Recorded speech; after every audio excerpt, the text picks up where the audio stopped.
John Deere's revolutionary new direct drive transmission delivers not only performance, but also comfort and efficiency. How does direct drive work? Let's take a closer look.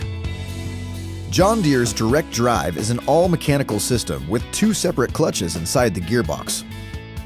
One clutch controls the odd-numbered gears. One controls the even-numbered gears.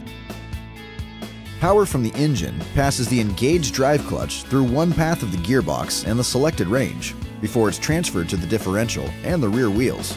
While one gear is engaged, the next gear is ready on the opposite path. With one gear always ready to go, shifts are smoother, quieter, and more efficient. The direct drive system can be used in manual or auto mode, giving you precisely the level of control you want. Just choose one of three ranges, A, B, or BC, and whether you're tilling or transporting, the direct drive system does the rest. You can set speeds, and the brake pedal comes with integrated auto clutch functionality. And because the direct drive system requires fewer shifts between ranges, you get smoother operation and increased fuel efficiency. See the new direct drive transmission on select 6R series tractors.